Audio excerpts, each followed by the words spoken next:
जो वो foreign exchange कमा के लाते हैं, कहाँ जाएगी वो? चाइना और पाकिस्तान को। ये है आरएसएस और बीजेपी की मेन साजिश। हर एक भारतीय को जो भारत से प्यार करता है, भारत के संविधान से प्यार करता है, उसको सड़क पे आके मुखालफत करनी चाहिए पीसफुल तरीके से। जो नहीं करेगा उसकी वफादारी पे हमें शक।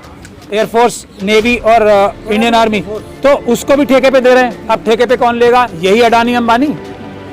और ये किसके एजेंट्स हैं? ये चाइना और पाकिस्तान की एस्टेब्लिशमेंट के एजेंट है, इसमें हमें कोई शक नहीं है। आरएसएस की सारी पॉलिसीज पाकिस्तान और चाइना को फ़ायदा पहुंचाने के लिए इनके साथ गठजोड़ के करके हो रही हैं। देश को बर्बाद कर रहे हैं, देश को तबाह बर्बाद कर रहे हैं। उन्हीं की मदद से हिंदू राष्ट्र बनेगा मनुष्य। लेकिन हमारी ना पॉलिटिकल पार्टीज इस सच को बोलने को तैयार है, डरते हैं सब।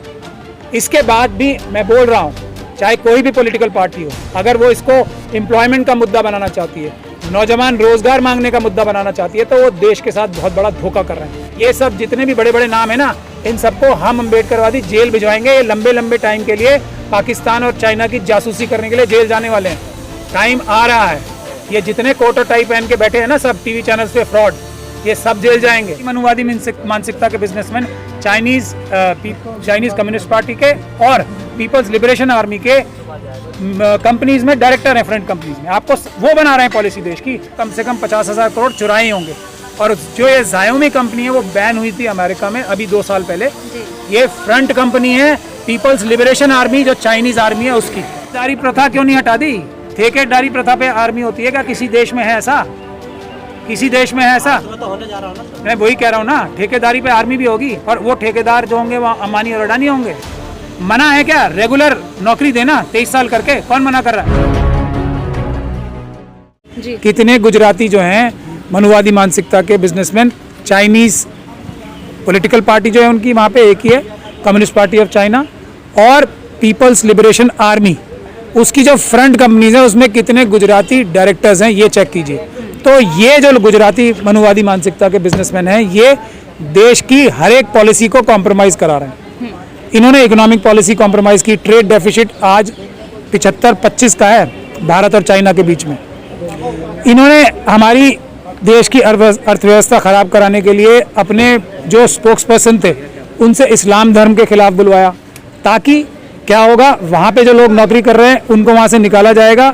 लाखों लोगों को वहाँ जगहें खाली होंगी, ये लोग बेरोजगार होकर इंडिया आएंगे और नौकरियाँ किसे मिलेंगी? चाइना और पाकिस्तान के लोगों को। जो वो फॉरेन एक्सचेंज कमा के लाते हैं, कहाँ जाएगी वो? चाइना और पाकिस्तान को। ये है आरएसएस और बीजेपी की मेन साजिश। जब इससे भी दिल नहीं भरा तो जो चाइना की आर्मी या पाकिस्तान की आर्मी भारतीय आर्मी से डरती है, तो वो इसलिए डरती है कि हमारे पास एक सिस्टम है आर्मी का। यहाँ एक्सपीरियंस्ड फौजी भी होते हैं एक रेजिमेंट में, या जो एक प्लेटून होगी, और उसमें नए लोग भी होते हैं। इससे मिलके एक बहुत अच्छा कॉम्बिनेशन बनता है और दसियों साल तक एक दूसरे के साथ रह के जो भाईचारा या दोस्ती या अंडरस्टैंडिंग फौजियों में बनती है आपस में, वो 4 साल में से मेरे ख्याल से 1.5 साल तो इसी में निकल जाएगा ना, उनकी ट्रेनिंग वगैरह में। तो 2.5 साल में क्या अंडरस्टैंडिंग बनेगी? क्या फौजी आपस में एक साथ तालमेल से लड़ेंगे? ये चाहते हैं, ये है बुनियादी वजह। तो ये मनुवादी मानसिकता के जो गुजराती बिजनेसमैन हैं, इन्होंने देश की जो ये पॉलिसी है, रिक्रूटमेंट पॉलिसी आर्मी की, जो एक इतना लंबा मजबूत हमारी आर्मी है और फौज है, एयरफोर्स, नेवी, उसको ख़राब करने के लिए, वो सिस्टम सारा डिस्टर्ब करने के लिए, चाइना को फ़ायदा पहुंचाने के लिए ये पॉलिसी आई है। ये सबसे बड़ा देशद्रोह है, ये सबसे बड़ी गद्दारी है, जिसकी हर एक भारतीय को जो भारत से प्यार करता है, भारत के संविधान से प्यार करता है, उसको सड़क पे आके मुखालफत करनी चाहिए पीसफुल तरीके से। जो नहीं करेगा उसकी वफादारी पे हमें शक। मगर लोग जब सड़कों पर आ रहे हैं तो उन्हें फिर पकड़ पकड़ के रिटेन किया जा रहा है।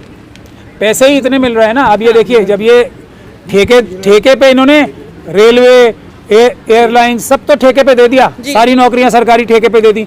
तो अब एक चीज़ आर्मी और फौज बची थी ना, एयरफोर्स, नेवी और इंडियन आर्मी, तो उसको भी ठेके पे दे रहे हैं। अब ठेके पे कौन लेगा? यही अडानी अंबानी। और ये किसके एजेंट्स हैं? ये चाइना और पाकिस्तान की एस्टेब्लिशमेंट के एजेंट है, इसमें हमें कोई शक नहीं है। आरएसएस की सारी पॉलिसीज पाकिस्तान और चाइना को फ़ायदा पहुंचाने के लिए इनके साथ गठजोड़ के करके हो रही हैं, और इससे ये देश का नुकसान कर रहे हैं, देश को बर्बाद कर रहे हैं, देश को तबाह बर्बाद कर रहे हैं। जी। लेकिन सर वो तो हिंदू राष्ट्र बना रहे हैं बीजेपी वाले। तो हिंदू राष्ट्र, तो देखिए हिंदू राष्ट्र का क्या मतलब है? मनुस्मृति का लागू करना। उसका क्या मतलब है कि 7.5% लोग जो हैं वो वो SC, ST, OBC, माइनॉरिटीज़ और महिलाएं जो 92% बनती हैं, उनका सबका हक छीन कर अपने पास कर लें। ये तो चाइना और पाकिस्तान की मदद के बगैर हो नहीं सकता ना। हम लोग करने देंगे क्या? उसके लिए क्या हमारी आर्मी करने देगी इनको? ये मनुवादियों को मनुवाद और मनुस्मृति लागू करने देगी? तो इसीलिए आर्मी के खिलाफ साजिश है, हमारी जो फौजें हैं उनके खिलाफ भी ये साजिश है, क्योंकि मनुवाद को तो चाइना और पाकिस्तान से ही मदद करके देश पे राज करना है। हिंदू राष्ट्र क्या यहाँ बन जाएगा वैसे बगैर चाइना और पाकिस्तान की मदद के? उन्हीं की मदद से हिंदू राष्ट्र बनेगा, मनुस्मृति लागू होगी। यंग बनाएंगे आर्मी को, सेना को यंग बनाएंगे। यंग तो इसी प्रोसेस से बनाए ना। मना कर रहा है कोई? यंग लोगों को भर्ती करने से कोई मना कर रहा है? ये ठेकेदारी प्रथा क्या है? कि किसानों ने सबसे बड़ा जो आंदोलन किया देश का अभी, जो CA/NRC की जो मुस्लिम महिलाओं ने किया था, उसके बाद जो सबसे बड़ा आंदोलन हुआ वो किसानों का हुआ। उनकी बेसिक लड़ाई क्या थी? उनकी बेसिक लड़ाई भी ये थी कि चाइना जो है दुनिया में खेती और ज़मीनें खरीद रहा है। अफ्रीका में, ऑस्ट्रेलिया में यही साजिश 3 किसान बिल लाके की गई थी। क्या होगा? अडानी, अंबानी और इन जैसे कुछ कंपनीज वाले किसानों की ज़मीन छीन लेंगे और वो चाइना को बेच देंगे। वही साजिश तो थी वो भी। लेकिन हमारी ना पॉलिटिकल पार्टीज इस सच को बोलने को तैयार है, डरते हैं सब।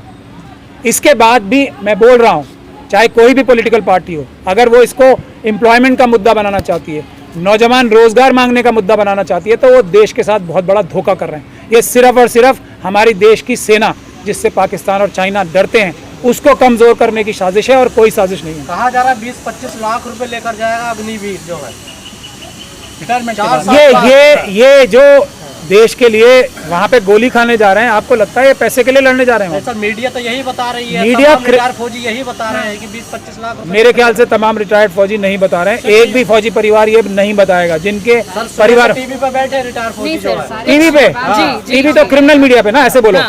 आप लोगों को असली मीडिया में कोई बैठा है? या आप क्रिमिनल्स की बात कर रहे हो ना?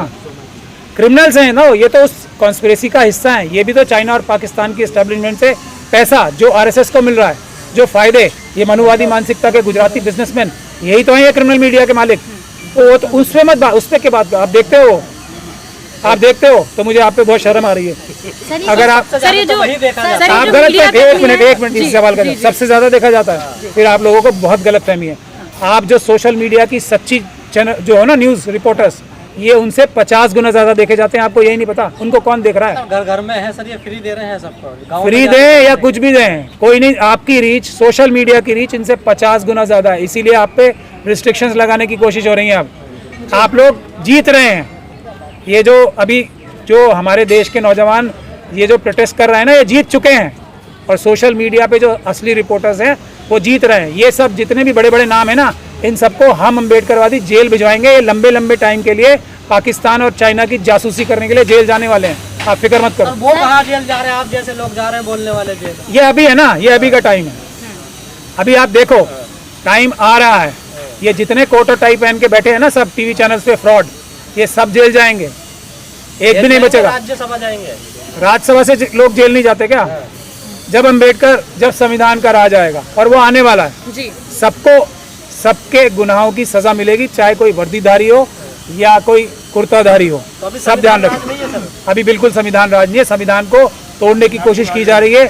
4 सुप्रीम कोर्ट के जजेस ये बोल चुके हैं प्रेस कॉन्फ्रेंस करके कि हम पे दबाव है। अगर सुप्रीम कोर्ट के ऊपर दबाव है तो क्या संविधान का राज है? संविधान को खत्म करने की कोशिश की जा रही है। और हम अम्बेडकरवादी संविधान का राज लाएंगे, पूरी तरीके से लाएंगे, किसी भी हालत में उसको कॉम्प्रोमाइज़ नहीं होने देंगे। जो प्रधानमंत्री, जो होम मिनिस्टर संविधान की शपथ लेके बड़े बड़े ओहदों पे बैठे हैं, उनकी नाक के नीचे ये बोला जा रहा है कि हम हिंदू राष्ट्र बनाएंगे, धर्म संसद होके ये बोला जा रहा है कि हम भारत का संविधान खत्म करेंगे, हम मनुस्मृति लागू करेंगे, और वो संविधान की शपथ खा के चुप बैठे हैं। ये लगता है आपको संविधान की रक्षा करेंगे ये लोग? सर, जनरल बीके सिंह ने जैसे बताया, उनसे पूछा गया तो उन्होंने कहा मुझे अग्निपथ के बारे में अभी कोई भी जानकारी नहीं है। और जहाँ तक पता चल रहा है कि राजनाथ सिंह को भी इसकी जानकारी नहीं थी, रक्षा मंत्री हैं। तो आपको क्या लगता है कि इस तरह की जो योजनाएं हैं, ये जो स्कीम्स है, इनका फैसला कहाँ से हो रहा है? कौन सी कैबिनेट ये डिसाइड कर रही है? देखिए, मैंने सीधे सीधे अभी बताया, शायद आपने मेरी पहली बात नहीं सुनी। मनुवादी मानसिकता के गुजराती बिजनेसमैन जो चाइनीज़ कंपनी में, आप इसके रिसर्च कीजिए ना, सबसे इंपॉर्टेंट बात बता रहा हूँ। कितने गुजराती मनुवादी मानसिकता के बिजनेसमैन चाइनीज़ कम्युनिस्ट पार्टी के और पीपल्स लिबरेशन आर्मी के कंपनीज में डायरेक्टर हैं, फ्रंट कंपनीज में। आपको वो बना रहे हैं पॉलिसी देश की। मोदी जी और शायद अमित शाह साहब भी नहीं बना पा रहे हैं। उनको सिर्फ ये है कि तुम अपने पदों पे रहो और ये बढ़िया बढ़िया 70-80 लाख के नागपुर हेडक्वार्टर से तो नहीं बन रही हैं? नागपुर हेडक्वार्टर से भी बन रही होंगी, लेकिन मुझे नहीं लगता नागपुर हेडक्वार्टर को इतनी समझ है ये जो। लेकिन अडानी अंबानी ये सब लोग हैं ना, ये चाइनीज़ जो उनके जैक मा वगैरह हैं, ये सब लोग, वो देखिए वहाँ के बिजनेसमैन भी तो हैं, वो देश के साथ वफादारी कर रहे हैं और ये देश के साथ गद्दारी कर रहे हैं। ये हैं अडानी अंबानी देश के दुश्मन, और चाइनीज़ और पाकिस्तान। और एक हमारे जिंदल साहब भी हैं कोई, जो पाकिस्तान स्टील के साथ, उनके भी बड़े घनिष्ठ संबंध है। सज्जन है, क्या नाम है उनका? नहीं, सज्जन जिंदल है उनका। जो नवाज शरीफ की जो स्टील की कंपनी है, उनके साथ बिजनेस है उनका, वो भी मोदी जी के बड़े खास हैं। अभी एक लेटेस्ट केस मैं आपको बताऊंगा, Xiaomi कंपनी, आप सबको पता है ना, उनके कोई मनु जैन करके इंडिया हेड थे। जैसे ही मोदी जी बने तुरंत उनको इंडिया हेड बना दिया Xiaomi कंपनी ने। मोदी जी ने नहीं बनवाया होगा, उनके फोटो हैं अंबानी साहब के साथ, ट्विटर पे और मीडिया पे देख लेंगे। तो उन्होंने उनको Xiaomi कंपनी का वो बनाया। वो Xiaomi कंपनी के मनु जैन साहब अभी 5,000 करोड़, ईडी ने उनके ऊपर मुकदमा किया, 5,000 करोड़ रुपए लेके भागे हैं और अभी दुबई में है। Xiaomi वर्ल्ड वाइड कंपनी के वाइस प्रेसिडेंट बने। तो ये 5,000 करोड़ जो देश से चुराया है उन्होंने, जिसका ईडी ने अभी केस किया है। और आप समझ लीजिए, ये वाली ईडी अगर उनके ऊपर 5,000 करोड़ का केस कर रही है तो कम से कम 50,000 करोड़ चुराए होंगे। और जो ये Xiaomi कंपनी है वो बैन हुई थी अमेरिका में अभी 2 साल पहले। ये फ्रंट कंपनी है पीपल्स लिबरेशन आर्मी, जो चाइनीज आर्मी है उसकी। इस बात पे अमेरिका में बैन। तो ये 5,000 करोड़ चाइनीज आर्मी के काम आने वाले हैं, हमारे देश की आर्मी को नुकसान पहुंचाने। सर ये केस हो रहे हैं सर किसान बिल जो सरकार को वापस लेना पड़ा, और जो सेना में ज्यादातर बच्चे भर्ती होते हैं वो खेती किसानी से आते हैं, कहीं सरकार बदला तो नहीं ले रही है? सरकार नहीं बदला ले रही, सरकार के हाथ में नहीं है ना। राजनाथ सिंह जी को आप मुझे बता रहे हो नहीं पता, हमारे जो एक ही इनके कैबिनेट में किसान बिल पे उनको बैकफुट पे आना पड़ा था। बैकफुट पे नहीं, माफी मांगनी पड़ी थी। अभी भी साजिश जारी है। देखिए, किसान आंदोलन खत्म नहीं होना चाहिए, नहीं हुआ है। असली चीज है ये, पीछे से साजिश करके वही काम अभी भी दोबारा करें। MSP का कुछ हुआ अभी? नहीं हुआ ना। और देश से अनाज जो है एक्सपोर्ट करना बंद हुआ ना, क्योंकि देश में इतनी खाद्यान्नों की कमी आ गई, क्योंकि ये सारा अनाज यहाँ से चुरा के पहले छुपा के बेच चुके हैं, इसलिए आई है कमी। तीसरी चीज़ ये, अभी आर्मी का काम शुरू हो गया। ये भी लड़ाई हम जीत चुके हैं, लेकिन मैं नौजवानों से ये गुजारिश करूँगा, पीसफुल तरीके से प्रोटेस्ट करें। हम जीत चुके हैं, और जो हिंसा करने वाले आ रहे हैं उनको रोकें, उनको पकड़ें और पुलिस के हवाले करें। और ये लड़ाई जीत चुके हैं हम। लड़ाई ये नहीं होनी चाहिए, लड़ाई ये होनी चाहिए कि अब राजनाथ सिंह जी या तो आके कहें मुझे ये नहीं पता थी, और उन गद्दारों को देश के, जो पाकिस्तान और चाइना की एस्टेब्लिशमेंट के साथ मिलकर ये पॉलिसी लाएं, उनको अरेस्ट कराएं। हमारा आंदोलन इसलिए होना चाहिए, हमारा आंदोलन उन गद्दारों को अरेस्ट करना चाहिए, उन गद्दारों को देशद्रोह का मुकदमा लगा के अरेस्ट कराना होना चाहिए, जो ये पॉलिसी लाएं उसके लिए करें। ये तो खत्म हो चुकी पॉलिसी, ये नहीं चलेगी। तो कह रहे हैं मोदी जी का आशीर्वाद से 2 साल और बढ़ा दी हमने। हाँ। क्या बढ़ा दी है? आशीर्वाद से बढ़ा दी है। कर दिया उन्होंने। ठेकेदारी प्रथा क्यों नहीं हटा दी? ठेकेदारी प्रथा पे आर्मी होती है क्या? किसी देश में है ऐसा? किसी देश में है ऐसा? तो होने जा रहा हूँ ना सर। मैं वही कह रहा हूँ ना, ठेकेदारी पे आर्मी भी होगी, और वो ठेकेदार जो होंगे वो अंबानी और अडानी होंगे। मना है क्या रेगुलर नौकरी देना 23 साल करके? कौन मना कर रहा है? जो प्रक्रिया है आर्मी में भर्ती की, जो सैकड़ों साल से चली आ रही है, जिससे हमारी आर्मी और हमारी सेनाएं बनी हुई हैं मजबूत, उसी तरीके से।